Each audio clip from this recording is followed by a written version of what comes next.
Alex, hello. Hello. Hey. Good to see you. It's good to see you as well, man. It's very Mm-hmm. good. Mm-hmm. It's been a while, It has. It has been a while, yeah. so it's nice to be reacquainted with you for this. So I'm really grateful you're giving your time so generously to join us in a chat to explore your journey of what do you want to call it? What's your journey, Alex? How do Um, you see it? Rocky is definitely is definitely a What? word to What? say it. Rocky Balboa? Yeah, I guess you could call it that. Yeah, but it's rocky, but necessary. Very necessary. Okay. Elaborate. I know what you mean, but elaborate Yeah. for anyone listening. Well, it's more of a thing of obviously what I've been through, and that'll come more relevant as we talk. But it's what I've been through. In a weird way, I wouldn't change it because I wouldn't be where I am now, which is obviously like what everyone that goes through addiction. It's not great, obviously. It's not sunshines and rainbows as and obviously, unfortunately, some people don't make it. It's the unfortunate part of it. But yeah, I would not be where I am now with everything in my life, especially friends and family and stuff like that. Yeah. Yeah, yeah, yeah. All right. So there's always a starting point. There's always a starting point, isn't there? Yeah. Do you think? Yeah, well, depends how you look at it. If you because in the beginning I thought it started when I was maybe like 15, 16. I thought because obviously I come from quite, I would say, a sheltered home when it comes to drinking and using was a big no, was just a not spoken about topic. But if I look back, I think it started way younger. The Okay. signs of that, like for instance, as a kid, gaming was a big one for me. Screen addiction, stuff like that. So I think it started a lot younger than I realized, but the Hmm. proper damage was probably 15, 16. All right. Before we go on, I just want to just need to get your age in current day. What Yeah. you? How old are So you? I'm currently 22. Right, 22. Okay. So, okay, so rewind then. So you're 22 now. Go back to where you feel. I mean, what was your environment like growing up? Growing up, my environment was, it was very much, I grew up and I'm very lucky to have grown up in a family that was where we were quite, my parents have done really well for themselves, so quite well off, had a lot of opportunities and freedom when it came to traveling and life experiences. Um, but it was very much an environment of everything's pretty except for behind closed doors. Mm, It was okay. very much a case of it'd be like even in front of guests, you wouldn't guess it, and then it'd be a simple thing of I don't know. Let's say I don't know. I might have been 14. We've got guests over. I asked my mum, "Can I go upstairs and just play games and leave you guys to it?" She'll say, "Fine," and then it'll be a case of after they've left, all of a sudden there's a big argument because I shouldn't have asked it, even though she said yes, but she could have also said no. It was like it's a very I want to say walking on eggshells, but but no one really knew if that makes sense. Yeah, mixed signals is what I'm getting from that. Mixed signals. Yeah, Yeah, yeah, yeah. yeah, very much. Okay. All right. Okay. Um, and you're based in the UK, so you grew up what sort of part of the UK were you growing up? I Not specifically. You don't Yeah. need to say the exact street and postcode, but you know what I mean. I don't really plan on it. I mean, if someone wants to go have a visit, I don't live there anymore, so it's not much Uh, use. No, I grew up around southwest London, but more centralized area of London. So it wasn't. I didn't grow up in the middle of nowhere. Um, okay. we and everyone like family, friends, all lived next door, around the corner. All right. So I wasn't isolated or anything like that, which is why I guess when it came down to the actual addiction part, why it probably caught me, well, me and my parents quite by surprise, because obviously the stereotype with addiction is, oh, it's if you live in the middle of nowhere, you've got nothing to do, people slip down cracks, this, that, and the rest. I I had a very supported thing. I was lucky enough to go to private schools and stuff like that. I was very lucky and to get the support I needed. So it wasn't like at all, even though I said like walking on eggshells around the house, I wasn't neglected, not supported. It just kind of happened. And later on, obviously, in the story, it will make more sense because I recently, well, I'm now in full contact with my biological family. So a lot more will make more sense. Okay. So you was adopted. It was me. And also I have a sister adopted as well. But my parents obviously, and that's another thing. People, my parents were always open with that, so it's not like that would have been a thing of oh I found out and then I've started using or drinking. They're always very open about it. I've always been very curious, but through them, um, only recently as well, we've figured out where the addiction comes from. Ah, okay. The plot thickens. Mm. Okay, so what I'm getting by the sounds of it, Alex, is you were in your environment early life was although you was adopted, you was brought up with a family that was very there for you, supportive. Wasn't picture perfect as you just indicated, you know, there was a few things behind closed doors that were going on, but hey, that's for all families, you know, you're not alone with that. And Yeah. but on the whole, pretty kind of, I wouldn't say average, I want to say ordinary or standard, but um, it was okay. Yeah. It was all right. Yeah. Yeah, I would say it wasn't like you said, it wasn't out of the ordinary, but also it was the just it was the which is probably also another reason was it was the same thing with my cousins, same lifestyle, everything the people we surrounded ourselves with. It was like everyone had the similar house life Yeah, bit happening behind closed doors. We could always tell with other families, same things happened with us. So we like you said, pretty, I don't want to say average, but not uncommon. No, not at all. yeah. Was you aware at that age? Did you say what sort of age do you feel you was becoming aware that you was starting to feel a little bit like there was something going wrong, or was it there was something not right going on for you? Well, I didn't. So that was later on in the using stage. I would say that was roughly when um, I started. That was when I started to reach out to my parents to ask them to, in a way, or like get me support to get into, let's say, a treatment center or somewhere. I didn't realize it, I don't think, until I don't want to say near the end of it, but if I kept going, could have very well easily been the be all and end all.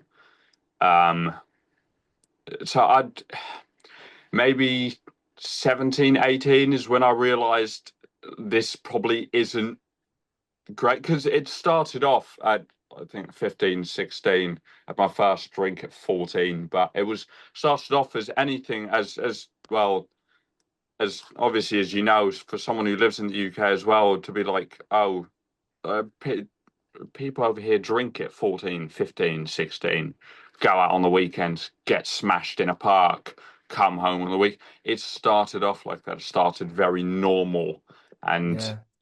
well, normal normal as European drinking gets. It's normalized here. Yeah, and It also is. across Europe as well. It's very much, Yeah. you know, very much fucking normal. And it's like, so I didn't really see anything wrong with it. And then that's when things slowly start to kick in of like, um I couldn't do certain things without having a drink or without using or stuff like that. It'd be especially during lockdown. So lockdown was a big thing for me. Yeah. Yeah. Um, I think that's when things started to spiral out of control a little bit.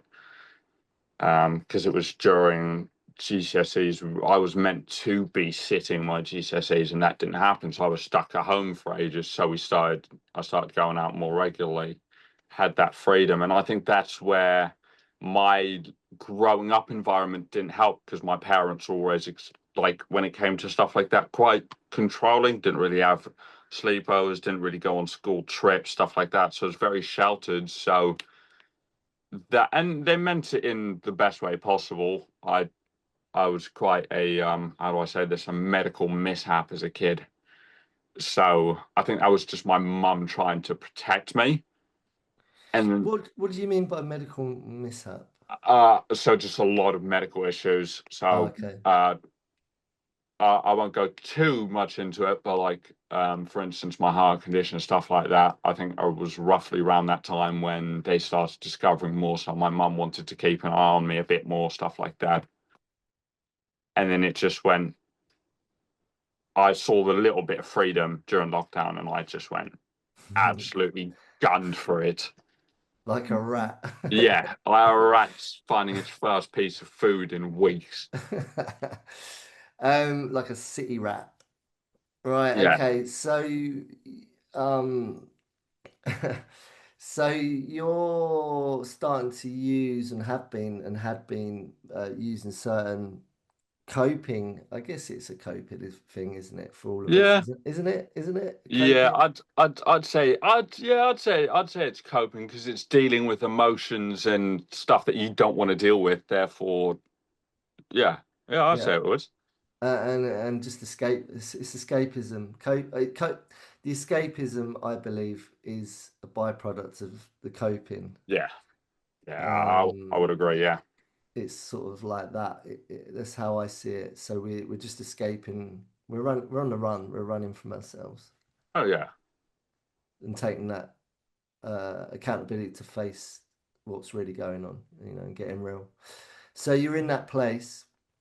Um, COVID and lockdown. There was a lot of people, you're not alone there, that really struggled, and there was people that either went further into their addiction, picked up new addictions, yeah, or started to address addictions. So where was you at with it in lockdown? Because you said that you was, yeah, you were struggling, wasn't you? yeah. I was so during lockdown. I wouldn't say I probably did pick up new addictions, not ones because I was already out there drinking and stuff like that. But I would say, if anything, it boosted the ones I already had.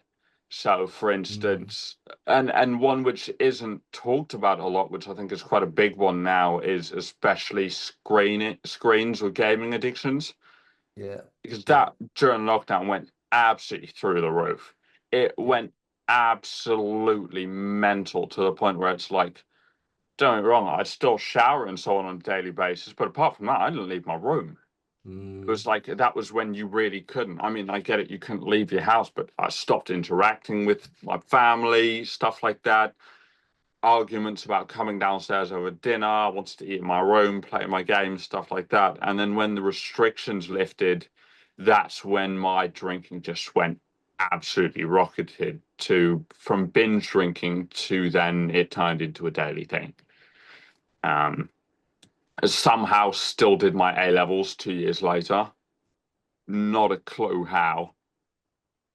and then the worst part was when I went off to a different college to do engineering for a little bit, and that's when it kicked off. That's S- yeah, So you got the grades, you yeah, got through. So you're like me. I was able to get the job done. I was like functioning to the level where I could get the job done. I flunked a lot of other subjects that I didn't really care for, but the ones that I really yeah. cared for, I got the grade. So I managed to get through. No, there were only two, and it was art and graphic design because I'm creative. The rest of them are completely fucked. Oh, art and graphics don't get me started. I still remember I dropped art for my GCSEs, but I still remember the last art project I did. I did a blank piece of paper, and I called it two polar bears fighting in a snowstorm. It failed me, ironically, but No, you're I thought you because you're neurodiverse as well, yeah. Alex, right? You're on the spectrum, yeah? And so join the club. Oh yeah. I think that neurodiversity is so creative and so Oh, artistic. I agree completely. I think because a lot of people they shoot people down if they hear, oh, someone's autistic or someone's with ADHD. I've got both. I've got triple threat dyslexia as well. English is Hang, not hang, hang, responsive. hang, hang on, hang on. Triple threat. What the fuck is triple threat? What The is triple threat? triple threat when it comes to learning difficulties. Who's fucking labelled it as that? I Is that a don't thing, know. really? Is that honestly a thing?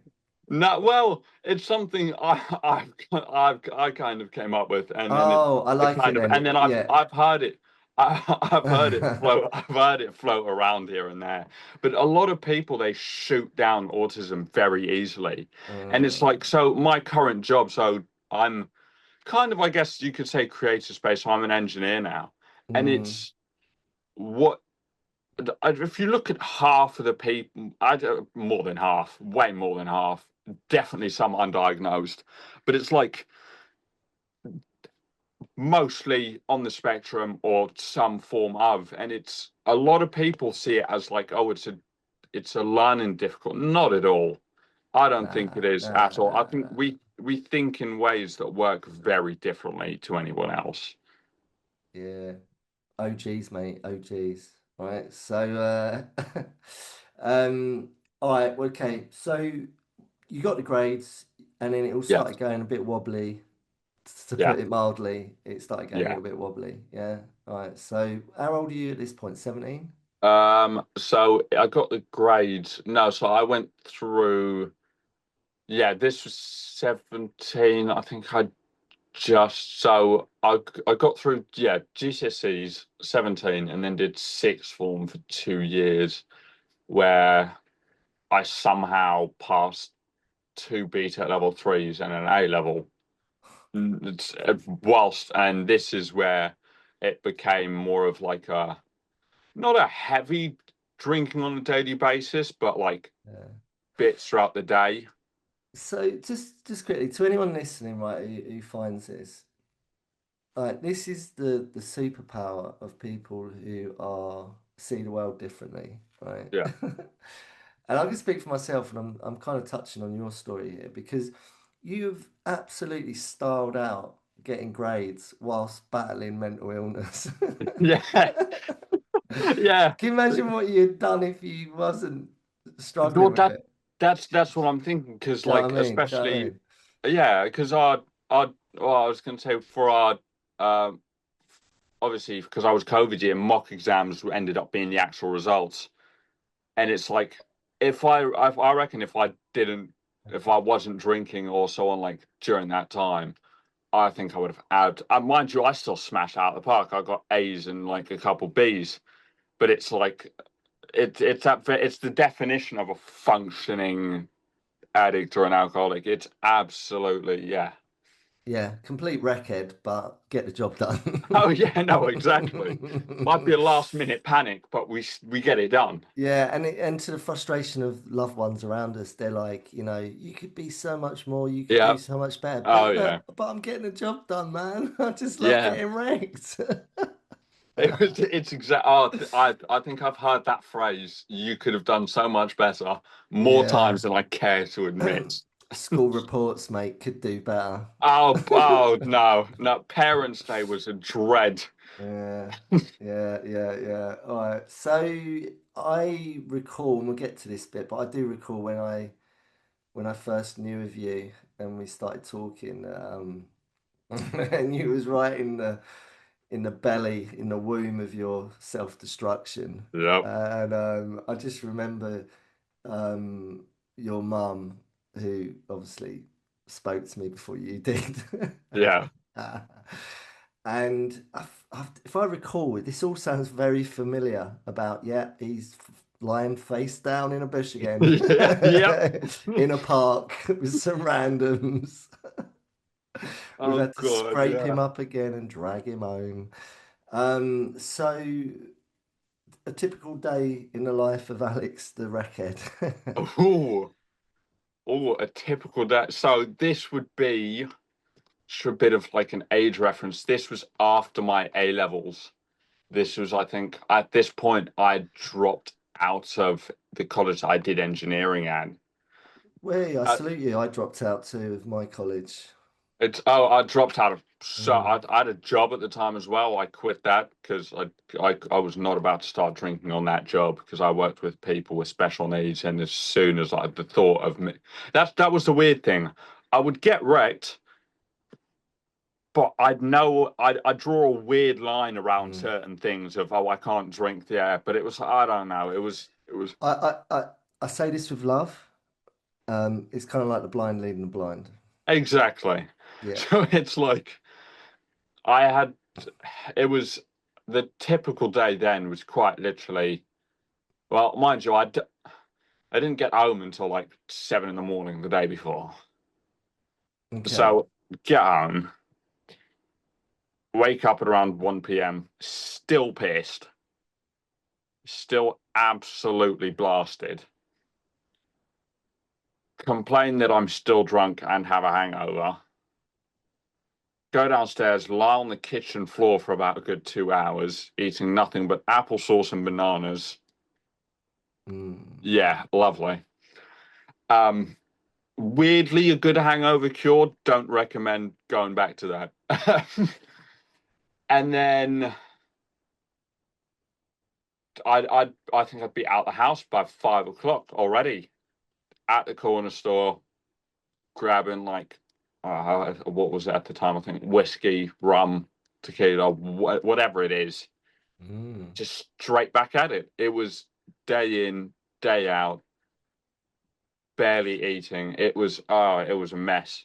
So it wasn't a nice, leisurely, social picnic in the park with Pims and No, some nice fruit salad. It was like I'm getting smashed and fucked up, bent out of shape, blackout. oh yeah, of course. But I would never. I don't think there have been nights where I haven't remembered what happened when I was out. I'd remember events. I just wouldn't remember how I got from one place to another. Mm. Like, and sometimes, well, it'd be a case of my parents might not have seen me for 2, 3 days at a time, Mm. or even especially at that time when or a typical day as well was, um, I'd go out, see a girl I was dating, drink this, that, and the rest, and then 2 days later, broke up with her, seeing a different person. It was everything because it went from not just drinking, but sex addiction, this, that, and the rest. It was the whole 9 yards was just an Right. absolute mess. Okay, so you bring that into it. What jumps up immediately is the word validation and what it represents. Yeah. So do you feel you was in that spiral of just seeking validation? Oh, 100%. Because when you're in that mindset, at least from my point of view, is I needed validation because I wasn't able to face myself or love myself. I didn't know how to. It's the case of, I heard this from someone, they go, when you go into recovery, it's like you get your feelings back for the first time because you don't have anything. I remember one of the people who convinced me to go to treatment, someone you know quite well, is he said to me, because I bumped into him not too long ago, and he said, it's I'm no longer. He called me before I was a shell with nothing inside. It was a Yeah. shell of a person, and that's what it becomes because there's a during using it's a certain void which you cannot fill because you're not mentally there at all. To yeah, you require the validation of other people. Yeah. And you're trying to put whatever you can inside of that void to try and fill it. Yeah, And maybe momentarily it feels like something's happening and you're getting some sort of payoff, like, whether it's yeah, being blackout drunk or some sort of like sex fueled oblivion or yeah. whatever it is. No, 100%. It's one of those where it's kind of like when you get drunk for the first time, euphoria, great. And then as it goes, it just gets worse. Well, I don't know if you've ever seen, there's a great animation out there which shows it.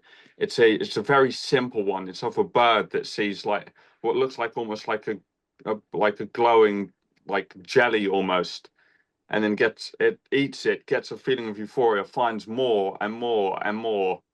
However, it just doesn't get the same feeling again. It gets worse as it progresses. It's Yeah, the I've seen same that. thing. I've visually can see it. I've seen it. Yeah, Yeah, it's yeah, and that's how that's when people say it's the whole thing of like validation or even relationships as such, especially as an addict. I even now I know I need to be so careful because it's a certain thing of if I cannot provide that for myself, I'm going down a very slippery slope, especially with validation. I don't think people realize how dangerous that can be in just in itself. yeah, yeah. I agree. I agree. It's the core stuff. It's the core stuff. Everything else is the surface layer. It's all the shiny Yeah. stuff, and then below that is the what we're talking about. Yeah, for Oh, yeah, sure. of course. All right. So you're seeking validation, filling a hole you can never fill. It's not working. Maybe once you might have got some cheap thrills and a bit of fun and a bit of distraction and escapism, and it felt like everything was okay for a while. But it's fair to say it stops working, right? Oh yeah, of course it really does stop working, and that's when once it stops working, that's when it like gets down to like really, really dark places because um it would be things like, for instance, that's when it got to the point where I think you guys, sorry, you like my mum and you started bringing me into things of because that's I mean, it kind of started before that. Back when I was still at college, it would be things of like I'd get a taxi or an Uber into college, or like on the bus, I'd be drinking whiskey at 7 o'clock in the morning on the like on the way to college, stuff like that. It would be, and then obviously once I dropped out, it was more spare time because that's yeah. Once it stops working, that's when it gets really scary, and that's where things come into of. Unfortunately, some people don't make it because they go into I want to say ideations of suicide and stuff like that, and that's when things get really dark. Yep, I know that one. I was caught in that one. I would call it obsession because I had an obsession about death Yeah, for quite a long time in my story, where then my ideations were yeah, part of the escapism. yeah. It's like my get out plan. Yeah. No, it was Yeah, 100% that. Well, and then I've realized well through recovery, it wasn't the fact that I wanted to die. It was more the fact of I wanted a way to not exist. It was just poof. yeah, No harm, no foul. Like just yeah, yeah, yeah, yeah, escape from it all. Because yeah, that's really what it gets into. Because yeah, once everything stops working, it's not like I mean, I don't want to, let's say this is my own experience, so not in a way to like invalidate other people's experiences, but for me, it wasn't really a case of, oh, sadness, I wanted to, end it all. It was more a case of I felt nothing, yeah, yeah, no emotions, just zilch. Yeah. And it was that case of it was, and this is maybe where my autism played in. It was a bit of black and white of, oh, I don't feel anything, so I can just Mm. poof. Yeah. Yeah. Yeah. Which, Yeah. yeah, Yeah. Yeah. Live in this sort of in the ether somewhere. yeah, Yeah, I'm not in liminal reality. I'm space. yeah, I'm not in reality. I've got a disconnect from reality, Yeah, yeah. but I'm not on the other side either in the ethereal. I'm just It's sort of it, in this sort of no man's land like a place. liminal space. Yeah, yeah, I like to yeah. call it. I really relate to that, Alex. Really do, and I know we're not alone. I know we're not alone. Oh yeah, Um, so what do we do in that space? I mean, I know what I did. I needed to find the courage, which I didn't have at that point. I had the courage to continue to remain in that place, yeah, although I was filled with fear and a lot of self-hatred and yeah, consumed with anxiety and paranoia and all the other bullshit, but and a whole lot of pain. yeah, But I needed to find my courage to step into the unknown. And yeah, but the thing is, for me, I didn't have anything presented to me which was an alternative at that yeah, point in my life, in my journey, yeah, until someone came in or something came in to actually present, to shine a light on it and go, oh, yeah, come over this way. You don't have to yeah, live like this anymore. There's another way to live. yeah, How was that for you? Because I know we obviously connected, but you yeah. must have had some attempts before that. So I did. Funnily enough, so the obviously throughout my using, I want to briefly touch on it. I had obviously many relationships, this, that, and the rest, and there was only the only person I actually reached out to afterwards, when I came out of my treatment center, who I actually apologized to, because that was the only person where I was, it was never any physical abuse, but a lot of emotional abuse of, she wouldn't know where I was for 3, 4 days. She was the only person who actually stuck with me and tried to get me into one of the support meetings, Yeah. which was, but obviously during that time, um, I was,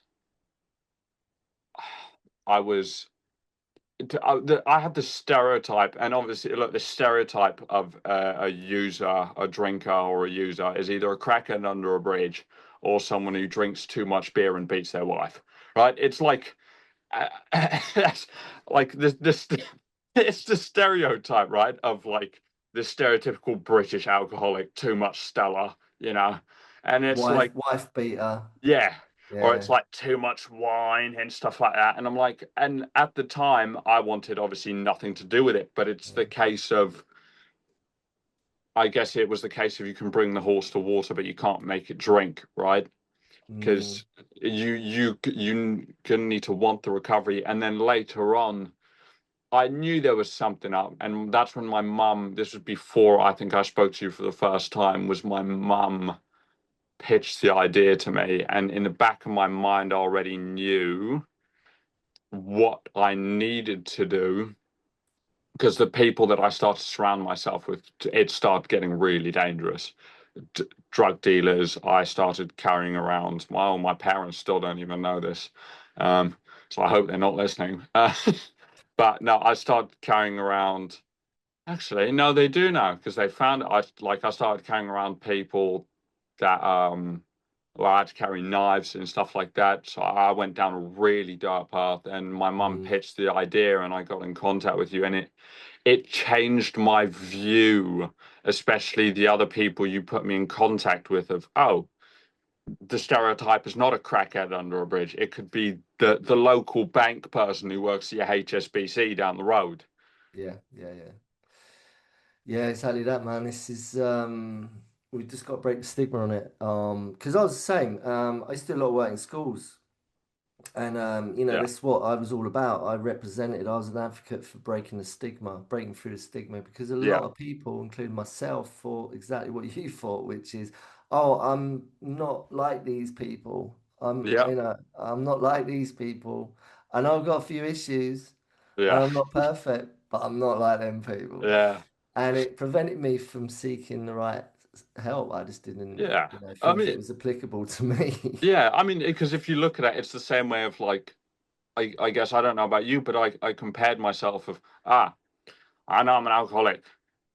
But and I'll bring it back to the stereotype of, but at least I'm not a wife beater. And it's like, well, I might not be a wife beater. I was still an arsehole. It's like, it's like we can. It's the worst kind of comparisons of like, oh, I didn't Yeah, do this, and then it's me doing yeah, the line off a floor somewhere. It's like, well, that's not much better, is it? yeah. There's so many consequences. There's a lot of evidence that stacks Oh, up. There's a lot of evidence that stacks up that oh, suggests that there's a one problem there. hundred percent, and that's where when you speak about consequences, that's where I'm so grateful that I got in contact with you and the people that you put me in contact with at such a young age, because I escaped a lot of consequences, Yeah, a yeah. lot. I was never one of the people where it's like I'd go out drinking and I'd get violent or anything like that. I ended Mm, up getting quite just to myself by the end of it. But it mm, was more the case of I escaped a lot of consequences to myself, yeah. what could have happened, and also people around me. Yeah. All right. Well, this is good. This is good. Let's move into. So that's the first act, I'd say. The first act is we're setting the scene. All right. This is the backstory, the origin story. All right. The act one. Campaign Act story. Yeah. Act two's recovery. All right. So would it be fair to Mm, say that in your mind you're already starting to feel, because with addiction and with using drugs yes. or whatever you're using to Hmm. feed that habit that we've got, right? I can only talk for myself, but I know other people are the same with Yeah. this. I kind of already know it's on before I do something, you know what I mean? I set it up way before I actually act out on it, you know? Oh, I want 100%. Yeah. 100%. I know Okay. exactly what you mean. You know, right? So, it's the same with what we're talking about. I knew before I entered my recovery that I was starting to, it's like my soul, like there was something inside of me that was like screaming out, Dave, like, come on, when are we gonna Yeah. do this? Let's just get going, let's do it. And deep down, I knew that I was ready and I needed it, and I just had to find that courage and the Yeah. strength to actually step into it and do it. Oh yeah. Well, 100%. It was the exact same thing with me as well, and it was also the case of like, I mean, because obviously I went to a treatment center in Europe, and it was the case of I knew this was my last shot in a way, because Mm, the way I was going, um, especially after I spoke to the place that I went to, I spoke to a psychiatrist and said the way I was going that he reckoned it would have been only a few months until it would have been a be all or end all, really. yeah, When yeah, I when I I told agree. him the extent of what I ended up using, especially in the last few months, like especially with my heart condition, realistically, I should not have survived. And So it, we're talking about chemicals, yeah, narcotics, yeah. yeah, Right, okay, and right. and especially because of the actual legal medication I take, I should not have survived some of the scenarios, Mm. and not even just chemicals, even alcohol. It was Yeah, of course, of yeah, course. yeah, and I mean, it's the alcohol being part of the yeah, narcotic family, right? oh yeah, of course, and yeah, it's a lot, but so it was the case of this was my only ticket out, because Mm. it got to that thing of I spoke to those people, I got hope, and it was that thing of yes, it was a bit of a thing of my parents then came with me and kind of pushed me along the way, because didn't I reckon if my parents hadn't gone with me, I don't think I would have possibly gone. That's the thing. I'm not sure, because and that's where I say I'm quite lucky. As rocky as my family was, I Yeah, had the support. yeah. For anyone listening, that's quite vital. It's like we just sometimes need that accountability, the Yeah, support, whether it's a best friend, a sister, a brother, a cousin, a uncle, an aunt, yeah. or Could be or anyone, really. whoever. Yeah, it's just, it's safety in numbers, man. Oh yeah, of course. It's the thing of, and also it's the case of because a lot some people, even I tried to do sobriety by itself. This was before we got in contact. This was when I was Mm, 18. I tried to do recovery by itself, and that's the one thing. If I can give any sort of advice, is I do not do, or don't try and do it by yourself because it just doesn't. There's that thing of safety in numbers, mm, right? yeah. And you don't have to, No, I was trying to it makes sense to me why I was trying to do it all on my own, because from a very early age I felt like I was on my own. It was me versus the world. yeah, Although I had, love around me and people that showed me that, but I just couldn't, accept it, because there yeah, was something in me that wasn't able to accept the love in me as well, let alone yeah. anyone else, Well, it's the case of if you can't love yourself, how are you going to be able to accept the love from other people or love other Exactly. people? Exactly, man. Yeah, and that's the beautiful thing about the process of recovery and the self-discovery that comes from that, Yeah. working in that space. All right, so you are now teeing up treatment. Why Europe? Why not England? So Europe, the ones we looked at in England, um, just weren't really what I needed. Okay. Um, All as in right. like lengthwise was either too long, too short, or not as intensive. So and this is where neurodiversity came in. I needed a very intense one where everything was told to me black and white. Yeah. Um, and also being from European background, my whole family, um, it was and also through recommendations of family, was just very much, you Okay. know, um, put put through. And also like my parents did their research, and my mum, as you've spoken to my mum, she's all about research and stuff like that. She does it Yeah. thorough. She's thorough. I'll give her that. Yeah, yeah. So, okay. So you set the date. Was it an instant thing? Did you have to fight for it? Was I there a think it battle? was. Did That's the you thing. I'm not sure what do you mean by as in like just when you sort of when you know you're going to be doing something, then it's met sometimes with this sort of like knee-jerk reaction that sort of like second guesses yourself, and yeah. you're like, oh, actually, I don't need this. No, I was this is where I think you and the people that put me in contact helped me, which I think is why it's vital as well of like I Mm, personally think if you're gonna go to a treatment center or something like that, try and talk to people that have been to one because it made me want to go, which yeah, is yeah. odd. Not a lot of people want to go, right? And look, don't get me wrong, I got there, I was like, oh shit, did I do the wrong thing here? What have I signed Yeah, up for? exactly. Like, and it's like, and it's that case of I actually I wasn't enthusiastic, don't get me wrong, but I'd my situation was a case of this is my ticket out. What do I have to lose here? Yeah, good attitude, really good attitude. Even if you're not sure, because Give it a go. trust is a big one, isn't it? Building that trust, and you're doing Oh blind. yeah, It's blind. You're jumping off a cliff with no idea what's at the bottom. exactly. But that's where it's a thing of I trusted the alcohol and I trusted what I put in my body when I didn't know what half of it was. So Yeah, why can't I then just give this another shot? very good point. Very good point. Okay, so your experience, what was it like? In the treatment center or in general?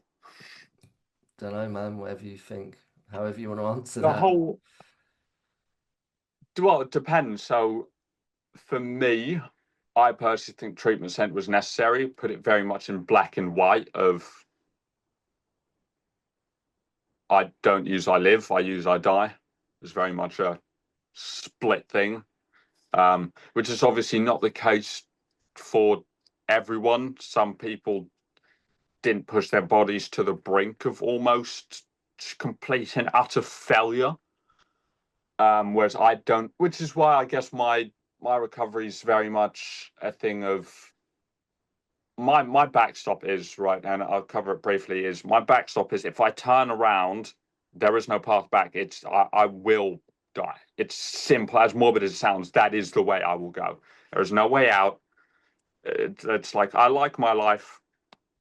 I'm not going to use simple, and that's where it's. I guess that's where it's helped me in recovery, but also I'm not going to say it's all. Don't get me wrong, recovery's been great for my life, but it's not been sunshine and rainbows. Obviously not. I've had to come to terms with things that I never wanted to come to terms with. Things that have happened to me. I've had to apologize to people that I never wanted to speak to again in my life. Um, I had a actually, just ironically, we were speaking earlier before we started this. Was I was talking about making amends, which has Mm. been I think the biggest fear factor, which is probably, well, from what I've heard as well through the support meetings, is what a lot of people fear, right? Going back and having to apologize to people. So I apologized to a drug dealer the other day, like not too long ago. Why? Can I For, ask why? oh I God, want to, for anyone I listening, they might be stole. like, why are you doing that? What's all So that about? well, to put it in perspective, I stole a lot of weed from him, a lot. I thought, fuck, I've got like, and the thing is, when it comes to the apologies, right? There is the thing of unless it, this is where like unless it puts you, your family, or them at risk of Yeah. harm's way, that's where you do like what I've like to be told of living amends, where you Mm. just don't do that again. But it's like I bumped into him. I apologize, and you will make a you.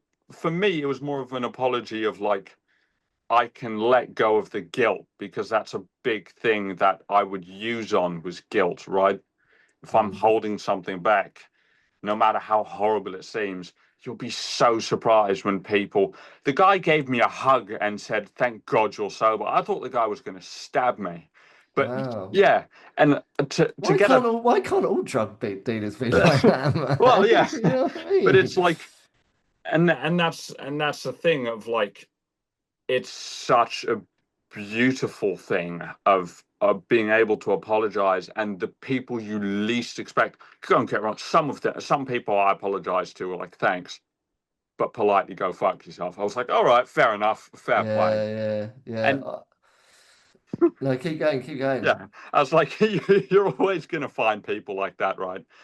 Or it might just take a while, but it's 9 times out of 10, it's Mm, all in our own head, right? It's what that's like what us as addicts like to do. We like to self-sabotage, make excuses not to do things.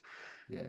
And it's the case of it's like recovery for me has been such a beautiful thing. I went from like even short summary of almost 3 years of sobriety now as I went from drinking, sleeping on park benches, stuff like that. My parents locking me out the house because they just didn't want me home to a point where now I've got my own place. I've got a job which it is beyond my wildest dreams. It's my dream job, and I've managed to turn my life around so fast. It's been absolutely surreal, but I've had to put the work in.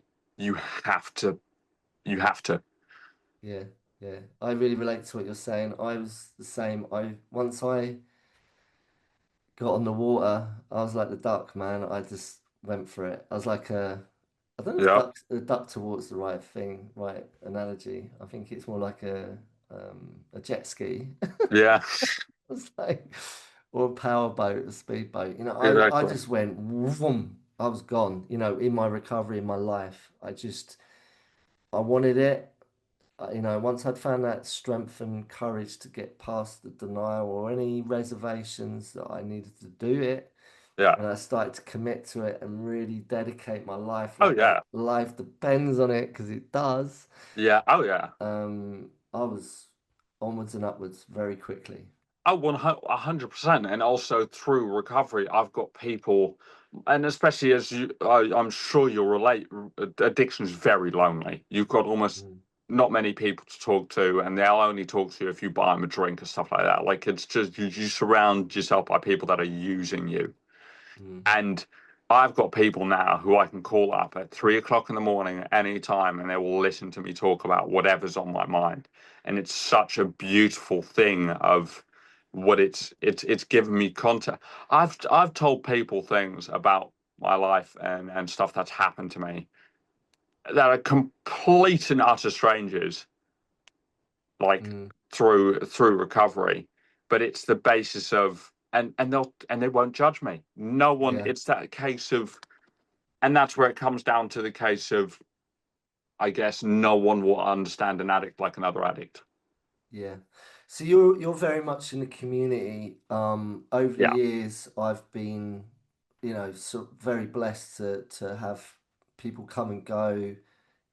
People are for reasons or people are for seasons, as they say. yeah, yeah, But there's some that have remained throughout. I've got really healthy friendships with the ones that aren't even on a journey of yeah. recovery, and it is a blessing. It really is. Oh, same here. It's so I just want to briefly touch on what you said there, of especially the thing where it's like you've got good relationships with people who aren't even on a journey. So it's the same thing with me. It's I've only got a small group of friends, and none of them are in recovery. They're Mm, all what I like to call normal people, yeah, right? yeah, But it's the fact that they've supported me throughout, and that's another thing which is going to sound a bit morbid, but through recovery you actually find out who your real friends are, right? It'll like because yeah. it's like I said, recovery is not easy. You'll come out and people will go, "Oh, you're not drinking anymore. You're not using. Useless to us."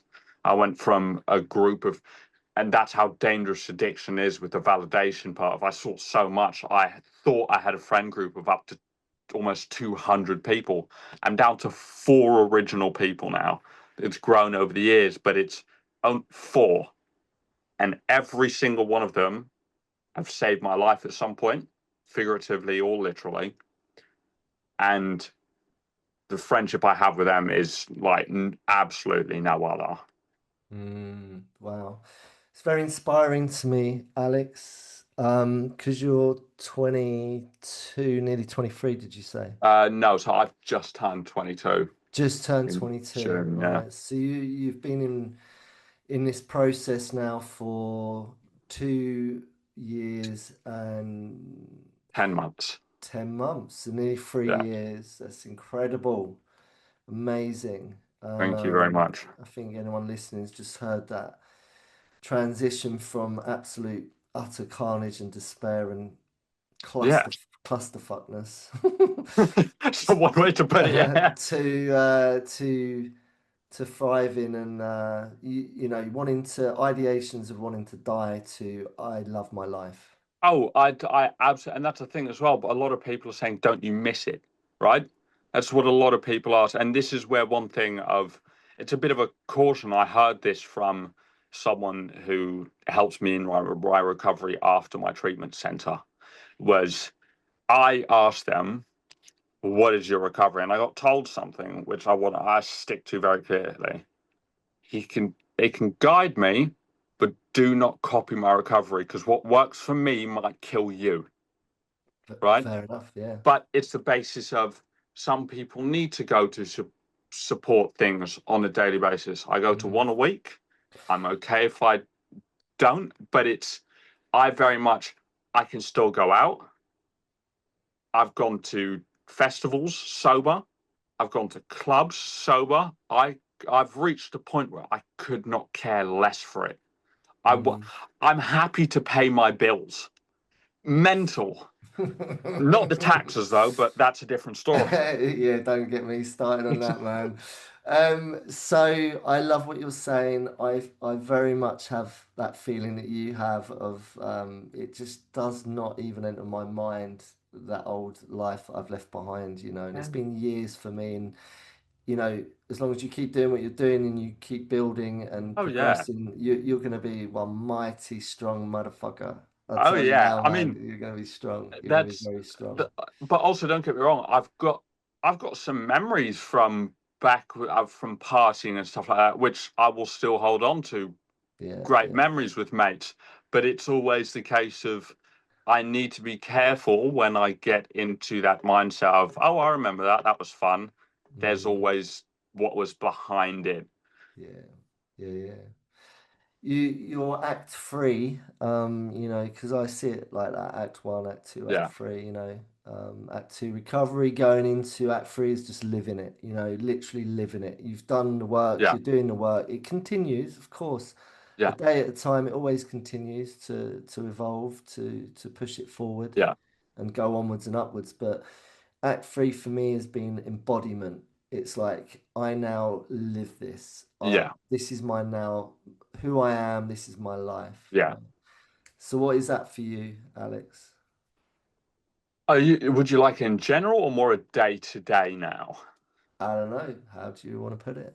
However Well, you want to put it, man. let's let's start with like now in general, I've reached a point where I'm now supporting other people, which is an absolute kind of like passing on the torch in a way, which is also very important because then it reminds you of how far you've come, which I think is very important. But There's a it's a saying. There's a saying, isn't there? You keep what you've got by giving it away. exactly, Yeah, yeah, and yeah. it's that case of like I to the point where I'm even supporting like Uh, so obviously, as was touched on earlier, I'm adopted and I'm in contact with my biological family. I've met them, and so I get my addiction briefly through my biological dad. Mm, And I'll put on a recent thing which I thought I would have never been able to do. I'm sober. My biological dad is sober as well. He's one of the very rare case.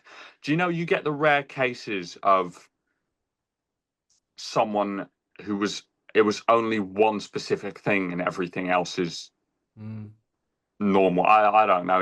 Yeah, I But know. I know so what he you mean. had a brother, unfortunately, who recently passed away due to addiction, Mm, and I only met him once, but I saw it coming from a mile away, and so did my biological mum, who I'm very close with now. Is very much a case of we it was more of a matter of time, unfortunately, mm. and but I've been able to support my family in ways which has been lovely. I've been able to give my biological dad support in ways which Wow. I know as a well, quite literally a son, I thought I'd never be able to do.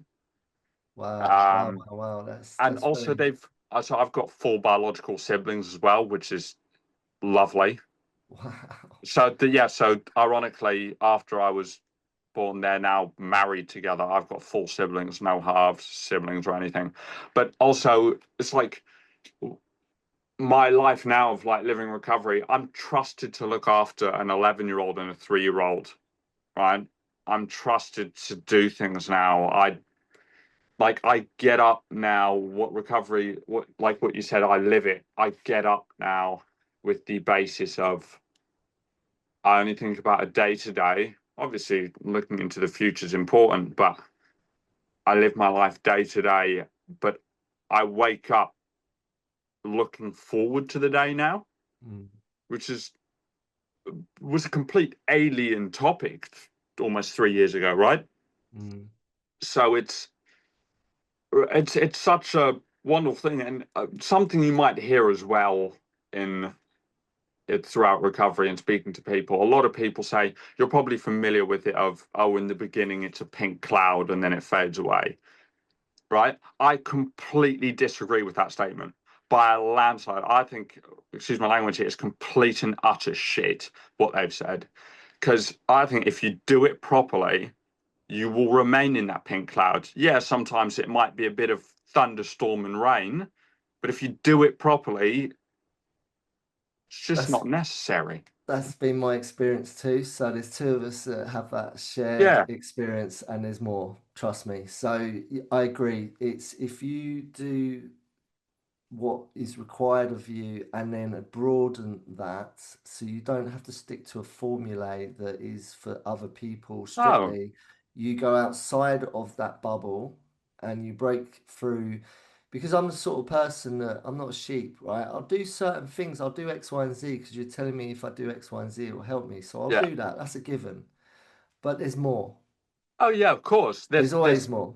there's way more, and it's the case of that's what I like to say of everyone's recovery is the same yet broadly different, Yeah, right? there's It's the more. case of some people need to attend things on a regular basis. Absolutely no offense whatsoever. If I did things on a regular basis, I'd go absolutely insane. I'm with you on I, I need to that. go out and enjoy my life and like have a I'm with you on party that. once in a while. Yeah, And yeah, it's yeah, yeah. but it's the case of it is so important. And also, like I said, it's not all sunshine and rainbows. Yes, I'm passing the torch on. I passed on the torch to a few people where unfortunately, to use the phrase of unfortunately the flame's gone out, right? It But happens. Yeah, it happens, but the important part is that you keep doing it. You yeah, keep doing it. You don't fall into, and like what you said, as an addict, we realize things have been planned on way before it actually happens.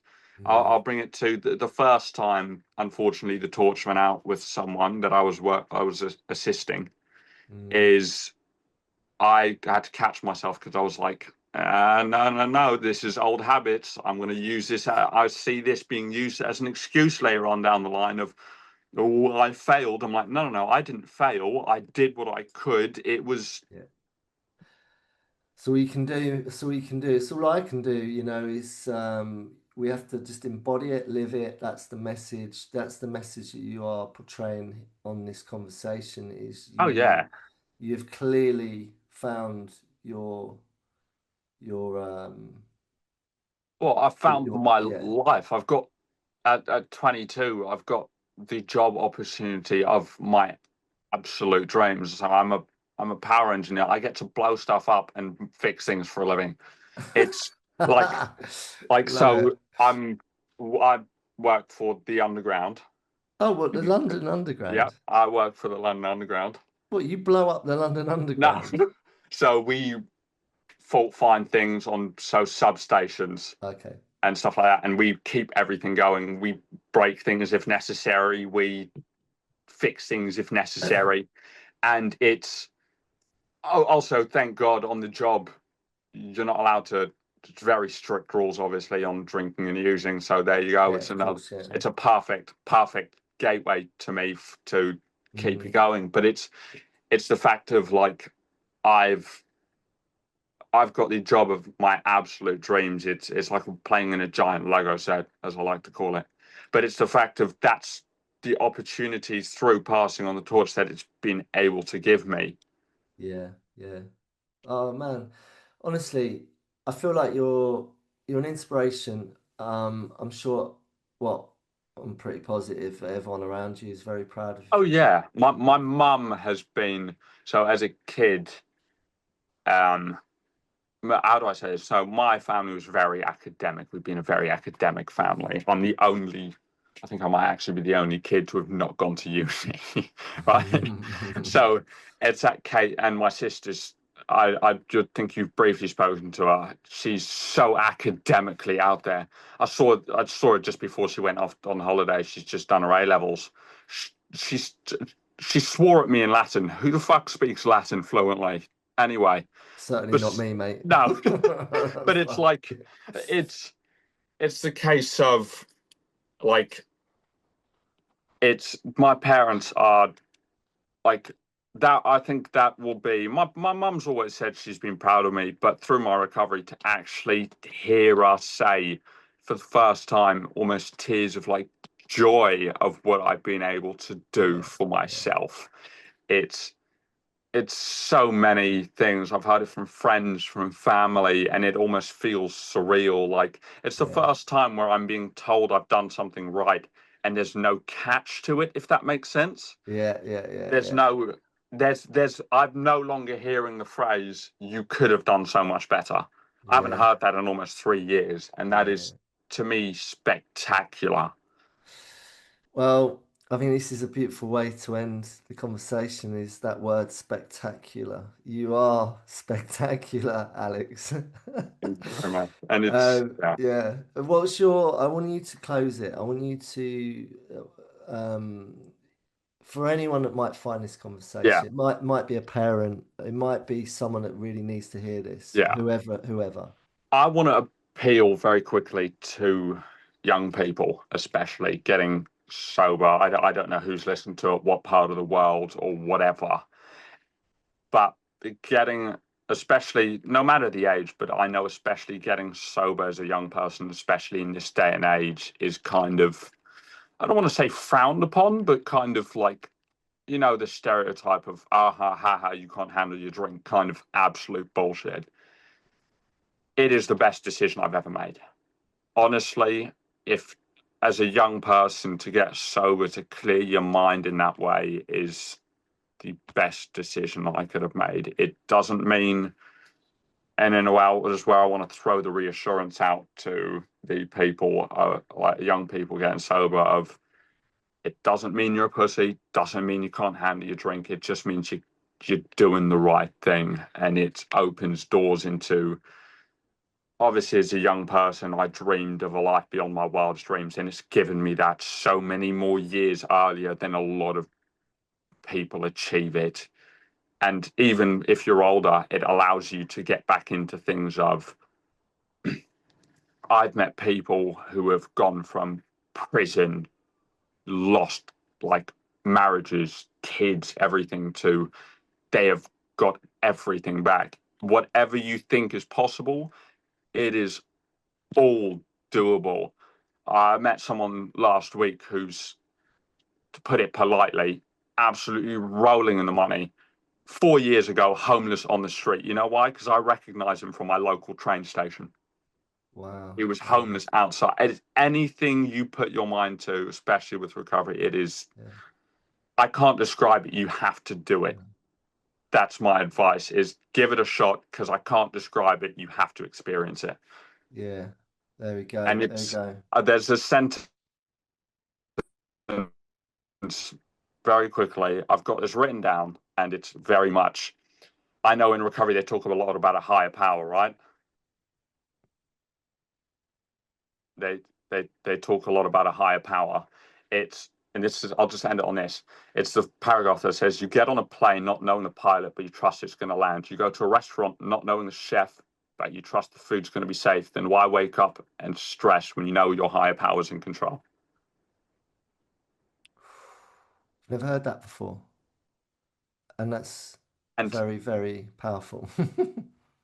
yeah, it's, I mean, look, it's not for everyone, but you can change the word higher power for anything. Mm, Trust, change, change that word higher power for recovery. mm, Trust the process. mm. Gun it. Thank you, Alex. Brilliant way to end Uh, it. Thank you very much for Um, having me. you're very welcome. It's been a pleasure. And just anyone, I need to say this, anyone that is really struggling and wants to find recovery, just ask for help. One person, that's Yeah, all you need to do, man. And that's the biggest step. That's the hardest thing, just to do that one thing. Once you've done that, then it opens the door. Um, if you're not sure, do it in the confines of your privacy. You've got a phone, you've got a computer, search for it, man. Recovery support, meetings, treatment. Is so much out there. There's so yeah. much out there. Just go and look for it. You'll find it. All right, Alex. Absolute legend. I'm very proud as well, man. I'm proud that I know Thank you. you very much. Honestly, you're inspiration. You really And are. again, thank you very much for, in a way, kind of starting off my journey. Because I reckon if I didn't get in contact, especially through you or through my parents, I don't think I would be here at the moment. So I just want to say thank you very much for all the support. Oh, thank you, man. That means a lot to me. It's teamwork, you know. It is. It's teamwork. All right, buddy. Um, Catch you soon. Thank you very much. Ta-ta.